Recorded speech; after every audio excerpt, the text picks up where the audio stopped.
Friends, welcome to my channel learn with Keeru. आज हम हमारे नेक्स्ट पार्ट में पढ़ेंगे मार्केटिंग प्लान्स एंड पॉलिसीज़ के बारे में। इससे पहले हम प्लान एंड पॉलिसीज़ का meaning, financial plan and policies, उसके रीजन वगैरह अच्छे से पढ़ चुके हैं।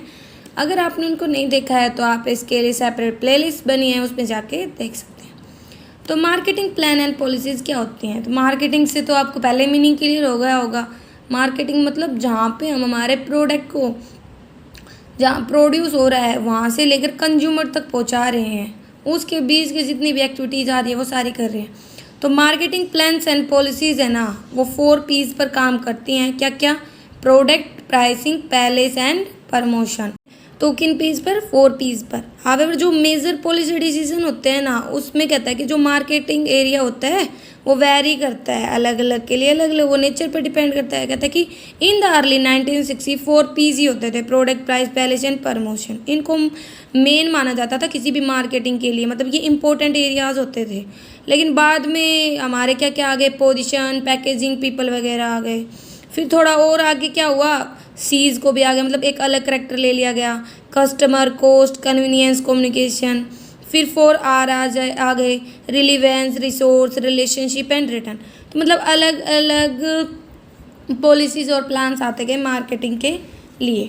तो हम पहला पढ़ेंगे हमारा 4 Ks में क्या? प्रोडक्ट। ठीक है, तो प्रोडक्ट वो गुड्स एंड सर्विसेज होते हैं जो ऑफर किए जाते हैं किसी भी ऑर्गेनाइजेशन के द्वारा उनके कंज्यूमर्स को, उसके कस्टमर को।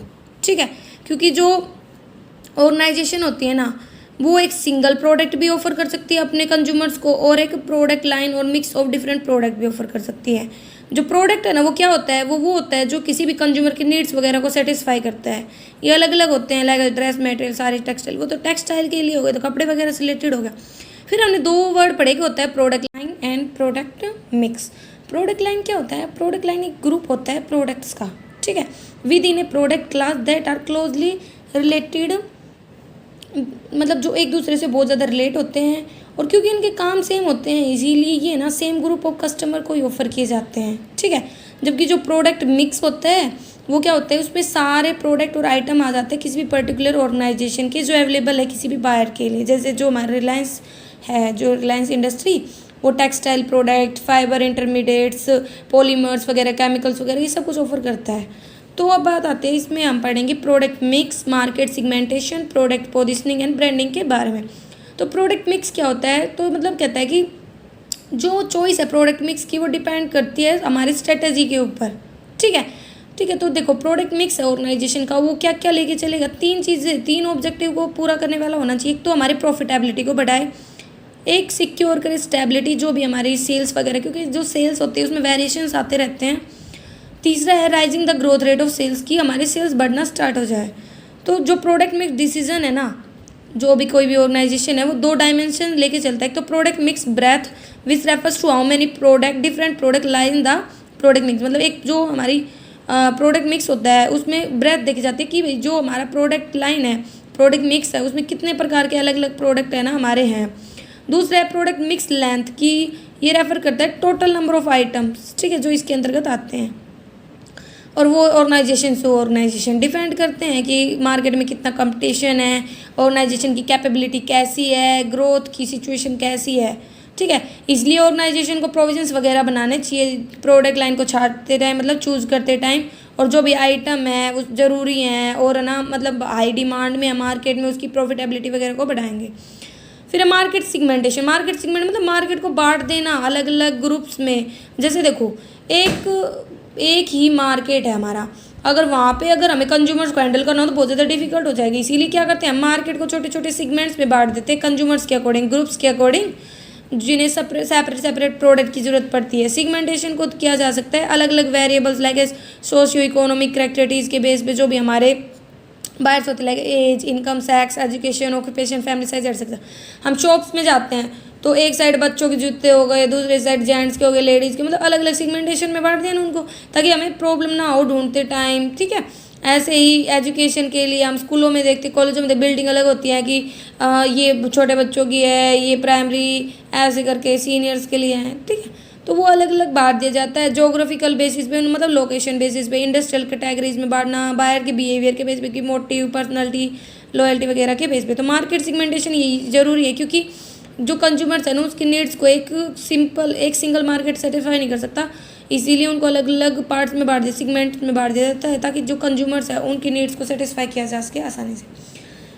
प्रोडक्ट पोजिशनिंग रेफर करता है offering of A product in a manner that customer perceive, मतलब जिस प्रकार का कस्टमर चाहता है ना वो प्रोडक्ट उसे ऑफर करना, और वो ना हमारा अलग हो, जो भी कम्पिटिटिव प्रोडक्ट है, मतलब जो हमारे कंपटीटर के पास प्रोडक्ट है। A product can be differentiated from other competitive product से कैसे अलग अलग हो सकता है, उनके फीचर्स के बेस पे, उसकी परफॉर्मेंस, उसकी कन्फॉर्मेंस, उसकी ड्यूरेबिलिटी, उसकी रियलेबिलिटी, उसकी स्टाइल डिजाइन के अकॉर्डिंग वो ना हमारे कंपटीटर के प्रोडक्ट से अलग हो सकता है। जैसे कोई ऑर्गेनाइजेशन है, कोई कंपनी है, वो अपने कस्टमर को डिलीवरी भी दे रही है, इंस्टॉलेशन में भी हेल्प कर रही है, कस्टमर को ट्रेनिंग वगैरह, कंसल्टेंट सर्विस वगैरह, रिपेयर वगैरह, वारंटी वगैरह दे रही है, तो हम इसके हमारे जो भी कंपटीटर वगैरह वो नहीं दे रहे, तो हम क्या होंगे, बेटर होंगे, हम हमारे कस्टमर की जो भी नीड्स है उनको सेटिस्फाई करेंगे।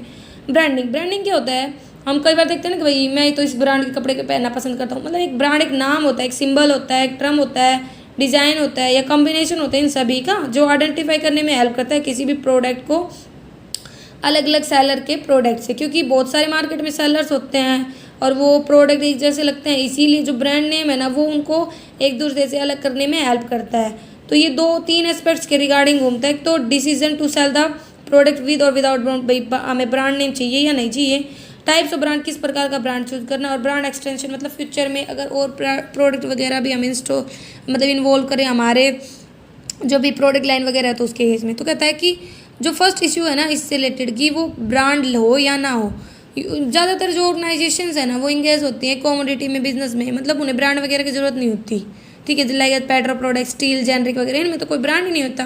क्या पैसे कहते हो मेरे को इस ब्रांड का पेट्रोल चाहिए अलग, ठीक है।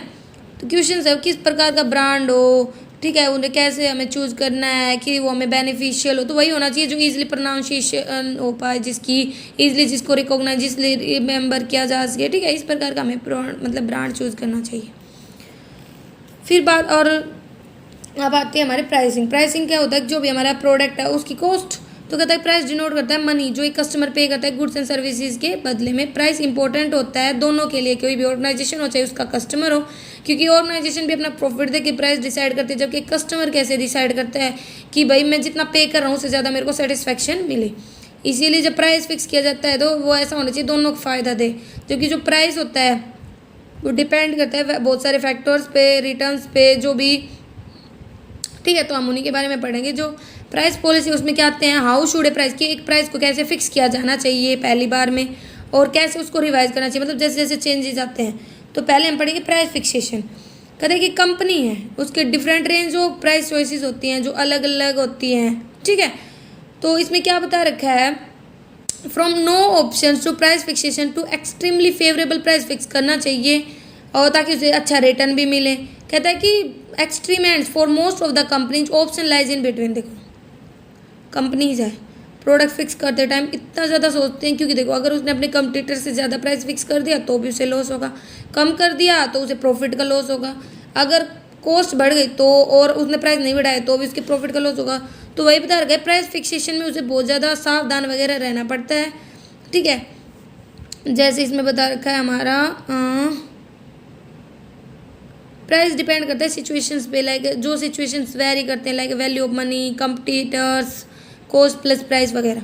तो अब हम इनके बारे में डिटेल में पढ़ेंगे। Value for money, price of the product must match, किससे मैच होना चाहिए, value which customer attach to it, मतलब जैसे कोई प्रोडक्ट उसकी क्या वैल्यू है उसके अकॉर्डिंग प्राइस होना चाहिए, जो कस्टमर पे करते टाइम हेजिटेट ना हो। हर कस्टमर चाहता है कि मैं जितना पे कर रहा हूँ उससे ज़्यादा तो मेरे को रिटर्न में मिले, मतलब सेटिस्फाई हूँ, ठीक है।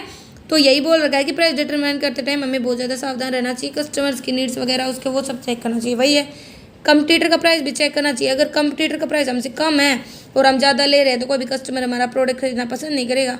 इसीलिए अगर हम कंपटीटर से ज़्यादा प्राइस का फिक्स कर सकते हैं, अगर हमारा प्रोडक्ट उस कंपटीटर के प्रोडक्ट के कंपैरिजन में अच्छी क्वालिटी का है, और लोअर प्राइस फिक्स कर सकते हैं अगर हमारे प्रोडक्ट में कंपटीटर से कम अच्छी क्वालिटी वगैरह है, या हम उस प्रोडक्ट को उस प्राइस पर नहीं बेच पा रहे जो मार्केट में है, क्योंकि हमारे भाई डिमांड कम है या स्लो डाउन वगैरह की इकोनॉमी, बहुत सारे रीजन हो सकते हैं। कॉस्ट प्लस प्राइस का मतलब होता है कि इसमें हम हमारा प्रॉफिट वगैरह ऐड करके चलते हैं। Cost plus price policy indicate करता है कि जब हमारे जो भी कॉस्ट ऑफ प्रोडक्शन है वो बढ़ जाए, मतलब देखो कॉस्ट ऑफ प्रोडक्शन होते हैं जो इनपुट्स वगैरह लगा के आप बनाते हो और फिर उसमें हम प्रॉफिट ऐड करते हैं, तो इतना प्रॉफिट ऐड करो कि जिससे आप भी सेटिस्फाई और आपका कस्टमर भी।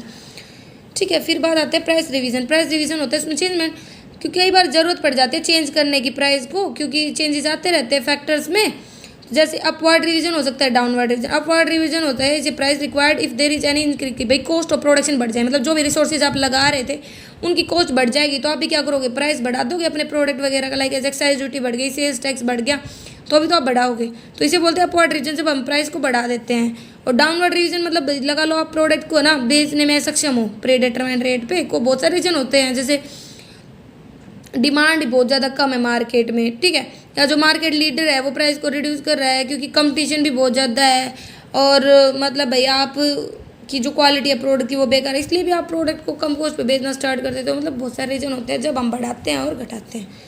अब आता है पैलेस या डिस्ट्रीब्यूशन। पैलेस मतलब कि भाई कैसे कोई प्रोडक्ट हमारे प्रोड्यूसर से कंज्यूमर के पास पहुंचेगा।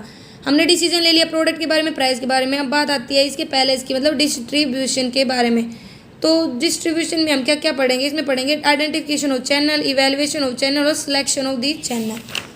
तो देखो आइडेंटिफिकेशन ऑफ चैनल में आता है कि भाई एक तो होता है प्रोड्यूसर टू कस्टमर, डायरेक्ट बोलते हैं, डायरेक्ट मार्केटिंग। इसमें सीधा ही जो प्रोडक्ट है वो हमारा प्रोड्यूसर से कस्टमर को सप्लाई किया जाता है, लाइक इलेक्ट्रिसिटी सर्वे, टेलीकम्युनिकेशन, क्यूरियर, बैंकिंग वगैरह, कोई मीडिएटर नहीं होता। प्रोड्यूसर रिटेलर कस्टमर में क्या होता है कि इसमें जो प्रोड्यूसर है वो पहले प्रोडक्ट बेचता है रिटेलर को, रिटेलर किसे सप्लाई करता है, कस्टमर को, ठीक है, जैसे ऑटोमोबाइल मैन्युफैक्चरिंग इन सब में होता है। फिर आता है प्रोड्यूसर, होलसेलर, रिटेलर और कस्टमर। ये 2 लेवल चैनल होता है। इसमें सबसे पहले प्रोडक्ट है ना वो हमारा किसके पास जाता है, होलसेलर के पास, फिर रिटेलर, फिर कस्टमर। ये है मतलब इसमें 2 इंटरमीडिएट्स होते हैं, होलसेलर और रिटेलर। फिर आता है प्रोड्यूसर, होलसेलर, जॉबर, रिटेलर और कस्टमर। ये 3 लेवल होते हैं क्योंकि इसमें 3 इंटरमीडिएट्स आ जाते हैं हमारे। जॉबर किस फॉर्म में हो सकता है, सिमी होलसेलर के फॉर्म में हो सकता है, जो प्रोक्योर करता है प्रोडक्ट को सब्सटेंशियल क्वांटिटी में, सप्लाई करता है रिटेलर्स को।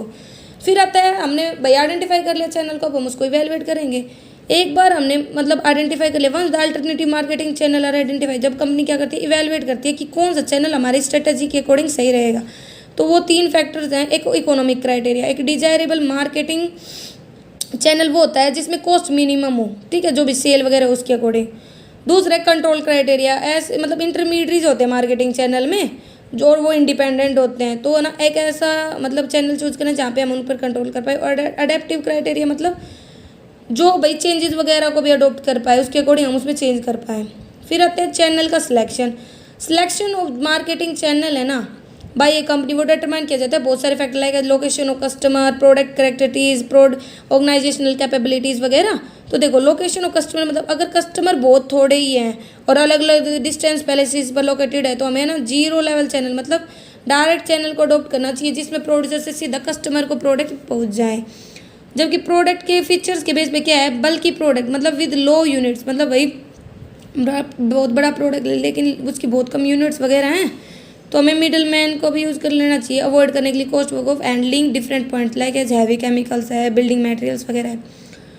Product of high units value are sold either directly बेचे जाते हैं प्रोड्यूसर्स को या 1 लेवल चैनल का भी यूज़ किया जाता है, ये सब बता रखे। ऑर्गेनाइजेशनल कैपेबिलिटी मतलब ऑर्गेनाइजेशन की जो कैपेबिलिटी मतलब उसकी जो क्षमता वगैरह है प्रोडक्ट के बेस पे, फाइनेंशियल एरियाज वगैरह के बेस पे, ठीक है। तो इसमें क्या कर रखा है, ये अफेक्ट करता है चॉइस ऑफ मार्केटिंग चैनल है ना, आल्सो द कंट्रोल, ये पर्टिकुलर जो भी कंपनी वगैरह होती है उसकी जो भी एक्सरसाइज मतलब उसकी जो भी एक्टिविटीज़ वगैरह होती है चेन और डिस्ट्रीब्यूशन को उसको भी अफेक्ट करता है, ठीक है। तो उसके अकॉर्डिंग मतलब ऑर्गेनाइजेशन की क्या कैपेबिलिटी है, किस प्रकार से वो हैंडल कर सकते हैं एक्टिविटी वगैरह को, उसके अकॉर्डिंग भी चूज़ करना चाहिए उसे। फिर तब प्रमोशन मतलब प्रमोट करना अपने प्रोडक्ट को, उसके बारे में इन्फॉर्मेशन लोगों तक पहुंचाना। प्रमोशन में आ जाती है वो एक्टिविटी जिससे कंपनी कम्युनिकेट करती है पोटेंशियल कस्टमर्स तक, ठीक है, खुद से या मतलब कोई मीडियम यूज़ करके। Total activity related to promotion are known as promotion mix, जितनी भी एक्टिविटी होती है प्रमोशन से रिलेटेड हो, प्रमोशन मिक्स में आती है बहुत सारी activity, sales, promotion, personal selling, ठीक है। तो हम इनके बारे में पढ़ेंगे। प्रमोशन मिक्स क्या होता है, प्रमोशन मिक्स एक सेट ऑफ कंट्रोलेबल वेरिएबल होता है जो कंपनी यूज़ करती है अपने बायर के रिस्पॉन्स को अफेक्ट करने के लिए। जैसे advertising is a non personal communication to customer, मतलब इसमें वो डायरेक्ट कस्टमर से कॉन्टैक्ट नहीं करता बल्कि न्यूज़पेपर वगैरह, मैगजीन वगैरह, डायरेक्ट मेल वगैरह, रेडियो टेलीविज़न वगैरह के through, audio tape, video tape, इनके थ्रू या बिलियार्ड साइन पोस्टर्स के थ्रू कम्युनिकेट करता है कस्टमर को और अपने प्रोडक्ट की इन्फॉर्मेशन वगैरह देता है। इसके थ्रू है ना वो लाखों करोड़ों कस्टमर के साथ एक साथ कम्युनिकेट करता है। जैसे टीवी पर एक बार एडवर्टाइजमेंट डाल दो, लाखों करोड़ों कस्टमर उसको देख सकते हैं एक टाइम पे। सेल्स प्रमोशन में वो एक्टिविटीज आती है जिनका एम होता है कस्टमर तक पर्सनली पहुंचना, इधर एट ऑफिस और एट होम। डिमोन्स्ट्रेट मतलब उसे प्रोडक्ट के बारे में बताने के लिए फ्री सैंपल वगैरह देना, कूपन्स वगैरह देना, ताकि वो मोटिवेट हो हमारे प्रोडक्ट को खरीदने के लिए। जैसे अपन दुकान पे जाते हैं, कई बार बैनर वगैरह नहीं लगे होते हैं, क्योंकि वो सेल्स प्रमोशन का एक तरीका होता है। प्रोड्यूसर क्या करते हैं, दो शॉपकीपर्स को ना अपने बैनर वगैरह दे देते हैं। पर्सनल सेलिंग में डायरेक्ट पर्सनल कॉन्टैक्ट के साथ सामान बेचा जाता है। ये बहुत ज़्यादा रिलीवेंट होता है, लेकिन एक्सपेंसिव मेथड होता है और बहुत कम लोगों तक एक टाइम पे पहुंचा जा सकता है, like water purifier, vacuum cleaner वगैरह। फिर आते हैं प्रमोशन बजट। प्रमोशन एक्सपेंसेस है ना रेंज में होने चाहिए, मतलब उतने ही खर्चे करो जितना हम बोन कर सकते हैं, जितना एक ऑर्गेनाइजेशन हैंडल कर सकती है, ठीक है। तो यही देखेगी कि कितना अफोर्ड कर सकती है। Certain percentage of sales revenue fix करके चलेगी और डिटरमाइन करेगी मार्केटिंग के ऑब्जेक्टिव वगैरह को। उस तरह से वो अपना प्रमोशन बजट लेके चलेगी। ज़्यादा भी नहीं होना चाहिए भाई उसे कर्जा ही लेना पड़े। Thank you. यहाँ पर हमारा ये टॉपिक कंप्लीट होता है। नेक्स्ट पार्ट में हम पर्सनल प्लान्स एंड पॉलिसीज़ के बारे में पढ़ेंगे। Like, subscribe and share. और कई टॉपिक में आपको कन्फ्यूजन हो तो आप कमेंट करके पूछ सकते हैं, और कमेंट करके ज़रूर बताएं कि आपको ये वीडियो कैसी लगी।